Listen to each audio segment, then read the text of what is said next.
Hi, this is Elizabeth Veely from the Powerful Women Off the Record podcast. And I have been reflecting on my time spent with Jennifer Dolin. Jennifer is the Chief Executive Officer of the Tenderloin Neighborhood Development Corp in San Francisco.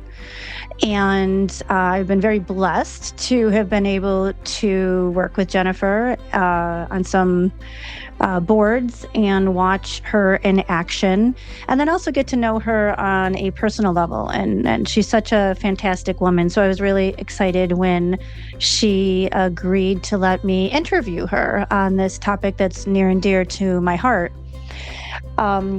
So she gave me a lot to think about, right? So I should call these meanderings instead of reflection. So please forgive me if I go off on some tangents. But honestly, I hope that's what it does for you too, because it's interesting what ends up coming up for me after I re-listen to these videos.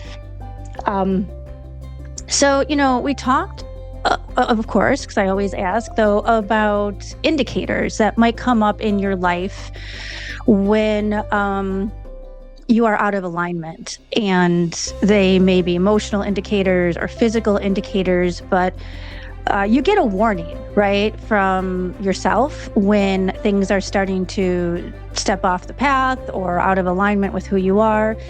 And I think the more that we can really identify those and honor them quickly, then the stronger they'll get, right? So, I'll speak for myself, but I wait too long to say goodbye.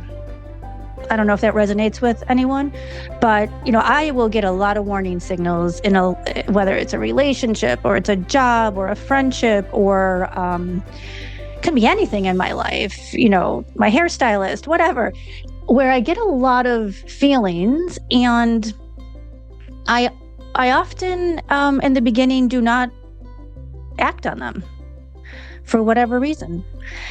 And I personally am trying to get better at that, where I honor those feelings, I honor those indicators. It's funny, so much of this crosses over to my business life, but like for businesses, I'm always looking at indicators. We all are,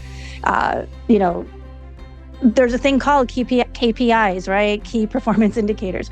And these are our personal indicators of, hey, something's not right. Something's off here. And I think, know thyself, right, is so important. And probably most of us kind of have a feeling on what that is. Oh my gosh, I can go way back. This just popped in my head. Like when I was young and I was like burning the candles at both ends, I can remember my mom saying, Elizabeth, I think you need to get some sleep. And I'd be like, Mom, I'm fine.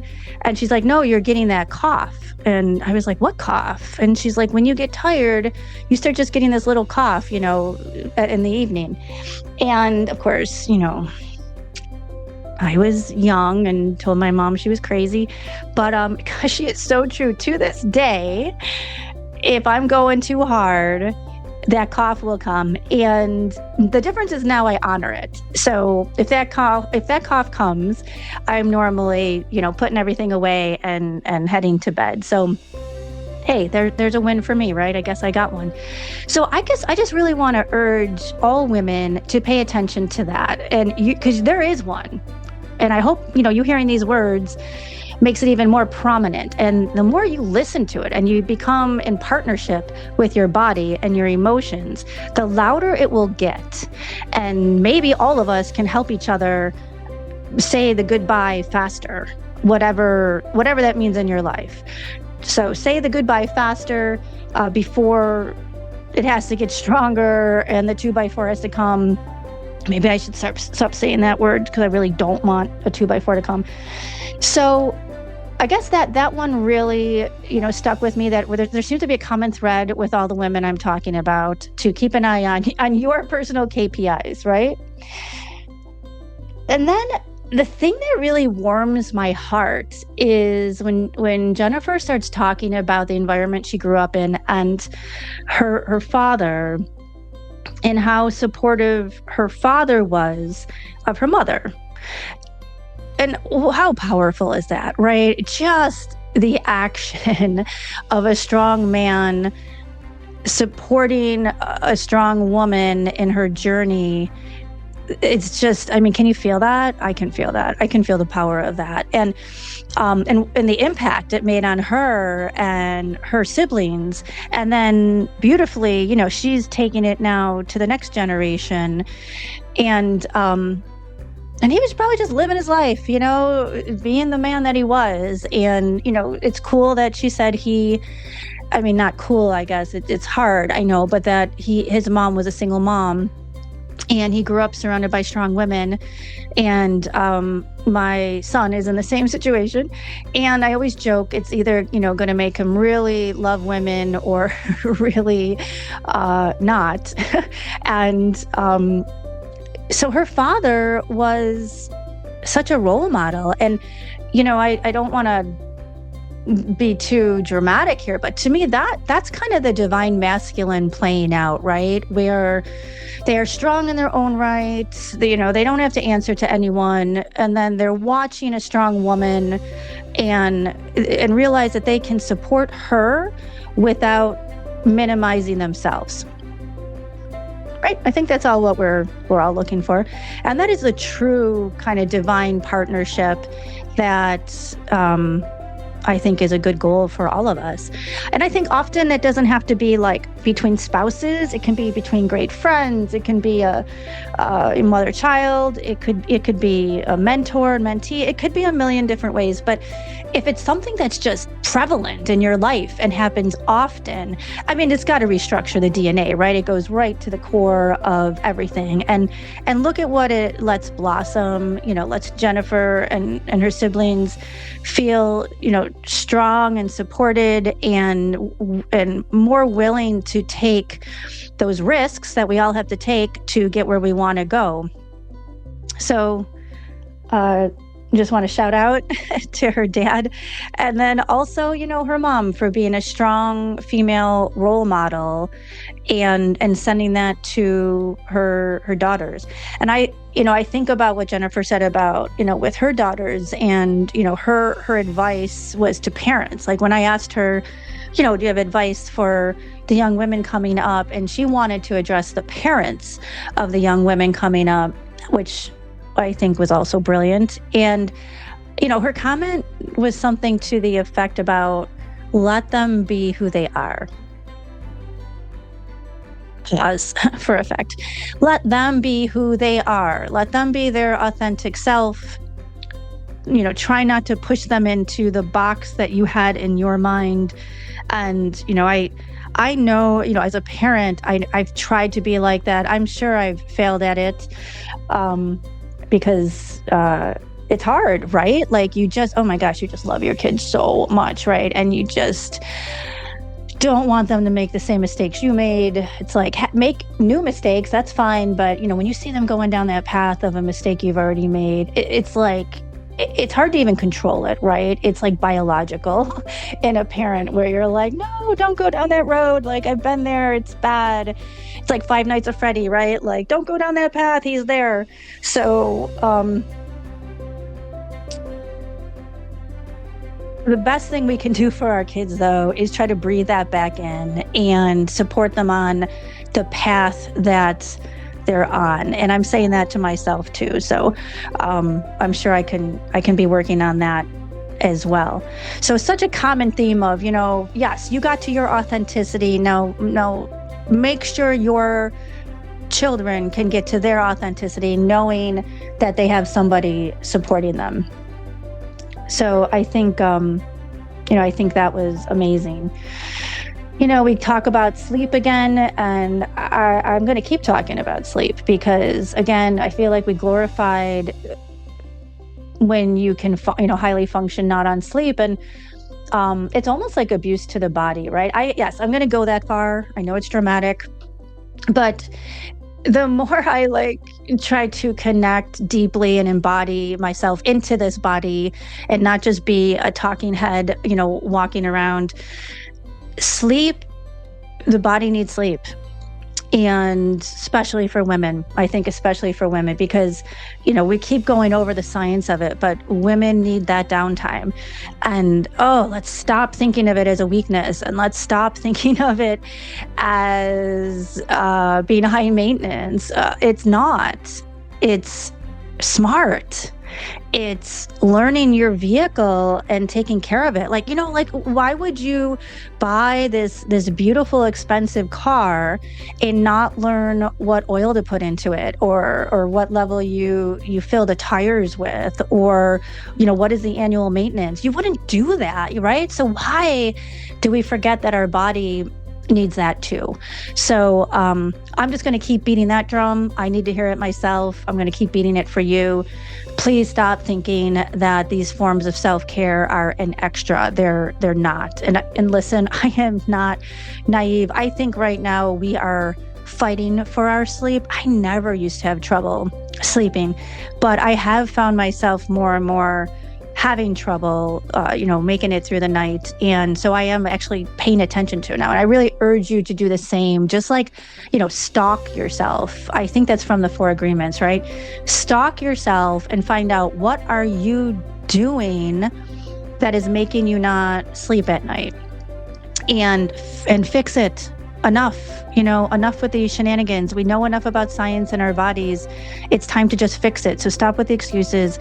I'm speaking to myself and you. Stop with excuses and just fix your sleep. It's probably the most powerful thing you could do for yourself and your health and your brain and your brilliance and you showing up every day is going to be the sleep and protecting that, whatever that might mean for you.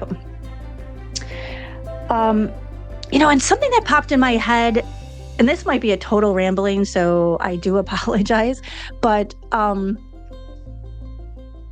think it's about the fact about being authentic. And somebody said to me once, like recently, and I'm further along in my career, and somebody said to me recently, just because you're really good at it doesn't mean you have to do it.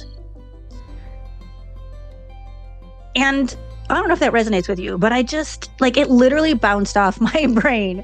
Do you remember that moment when somebody said something and it did not go in? For no good reason, it did not go in. I was just staring at them and I was like, can you say that again? And they said it again. And just because you're really good at something doesn't mean you necessarily have to do it. Wow. Right? So that gives you a license to try something different that you're good at.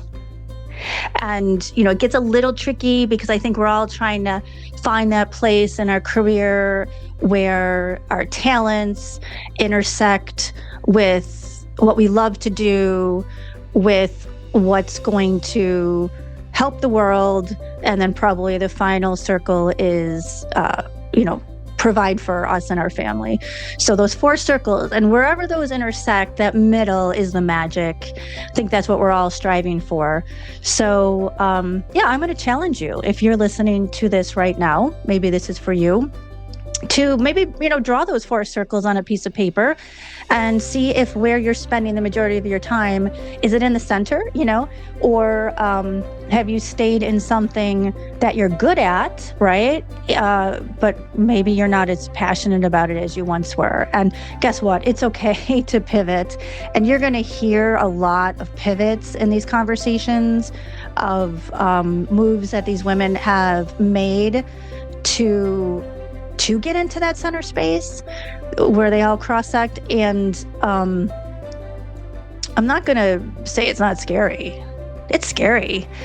And that's exactly when you need to have that support system that backs you up and supports you while you make that pivot. But I have to tell you this, the world needs that. I'm speaking on behalf of the world, need you to find that intersection, because whatever talent you have that you also love is probably your mission. Right there, right? Like mic drop right there. That is your mission that you came here to do, and we need you to do it. So chew on that for a little bit. So I guess, I'm just gonna going to go back to pay attention to your indicators, your personal KPIs, and act on them faster. And then it's like a muscle. It will build stronger. And, I don't know if you've ever done this, but I've done this. Like, I'll ask it to be louder, or, okay, I see this indicator, show me why. It's funny. You may even just need someone in your circle that lets you know, because they're probably going to let you know sooner. Like, I had a woman that worked with me way back when. I'm actually going to reach out to her soon, and because it sticks with me. And I remember one day, whatever I was doing in the office, and she pulled me aside and she's like, Elizabeth, I think, what about, taking off the weekend or, take a long weekend? And I was like, oh, why? What's going on? And she's like, no, did you ever think about just taking off for a long weekend? And then it dawned on me, it was like, oh, am I like being that person? And she's like, yeah, you kind of are. And thank goodness for her that she felt the courage and confidence to say that to me. And I did take off that weekend, by the way. I'm not that bad. Like, I will, when somebody I respect comes up to me and says something powerful like that, I listen. Just like if a book falls off a shelf, I listen, I pick it up and read it. So yeah, anyways, find your KPIs, follow them fast, faster, say goodbye, maybe faster. I don't know. I mean, I'm sure some people say goodbye too fast, and maybe we just need to find the right timing of goodbye, whatever that might be. And if you have someone in your life that seems to be like embodying the divine masculine, like honor that relationship and support that relationship and thank them. And because that's what we need. I think as women, we need to support each other, and the power of a strong man who's confident in himself, who can also support our path of being as powerful as we can be, is priceless. I also think, I'll tell you this is me off the record. So we're living in a game, right? I think this is all just one big game. And I think one of the secrets of the game is that you won't reach the apex until you do it together. This is probably going to be controversial, but I think the yin needs to find their yang, and the yang needs to find their yin. And I think they walk to the apex together. I'm just going to stop there. Once again, thank you for listening to the podcast. Thanks for listening to my reflections, aka meanderings. I hope you're enjoying this podcast series. I am loving the time I'm spending with these women. If you have a chance, listen to the playlist. I've been listening to that too, because the music playlist I'm talking about, which is in a different area on Spotify. I've been listening to that a lot more, and it's so cool because, even if you never heard of the song or maybe you don't even love the song, it is really cool to know that there is a powerful woman in the world who is listening to this song, maybe that very moment, getting pumped up. And there's a power in that, and that's also supporting them. And it's also supporting the artists. So again, thank you so much for listening. Thank you for supporting my passion project. And I'll see you next time.